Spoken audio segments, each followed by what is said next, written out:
موجز الأخبار من بين سبورت الإخبارية في قطر، أهلا بكم.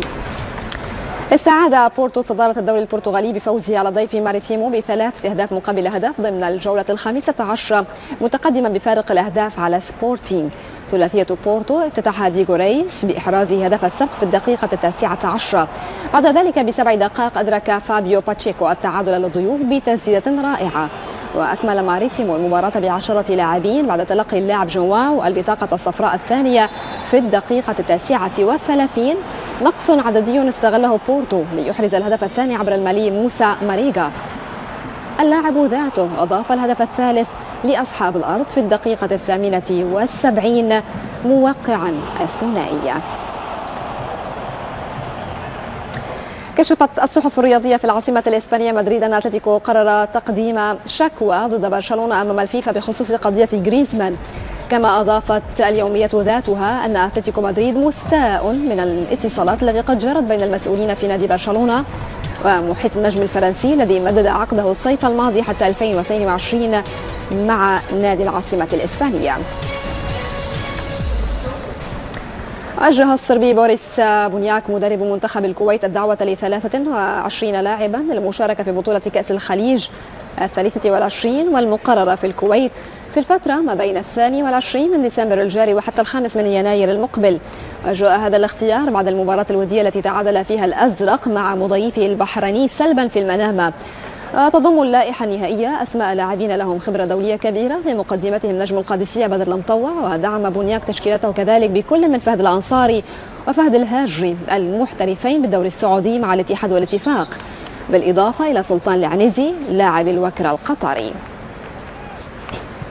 تلقى البرازيلي رافينيا لاعب وسط فريق برشلونة الضوء الأخضر من الأطباء للعودة إلى الملاعب بعد أشهر طويلة من الغياب بداعي الإصابة.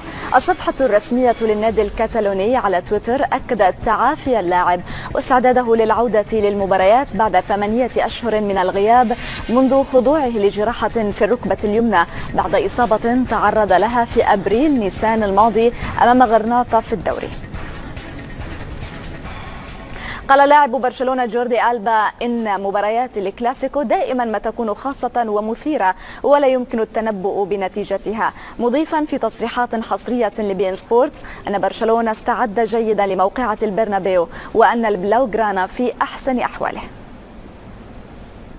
هذه المباريات هي مباريات دائما خاصة ولا نعرف ما سيحدث، ولكن نعرف من نحن ومن هو برشلونة. لدينا فريق قوي وتحسنا كثيرا في السنوات الماضية كفريق. نحن أقوى الآن وهذه هي كلمة السر. نعرف أهمية فريق ريال مدريد، فريق جيد وهو دائما بإمكانه أن يفاجئنا بالمرتدات، ولكن نحن مستعدون مهما حدث. لن يحسم الدوري ولكن نذهب بنية الفوز وأيضا تقديم مباراة جيدة، ولكي نفوز يجب أن نقدم مباراة جيدة.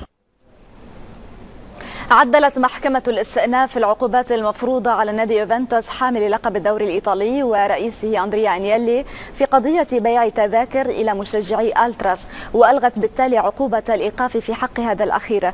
وكانت السلطات الكروية الإيطالية قضت في أيلول سبتمبر بإيقاف أنيلي لمدة عام وفرضت عليه غرامة قدرها 20,000 يورو، إلا أن محكمة الاستئناف في الاتحاد الإيطالي للعبة قررت الاثنين رفع هذه الغرامة إلى 100,000 يورو مع وقف العمل بعقوبة الإيقاف بشكل فوري.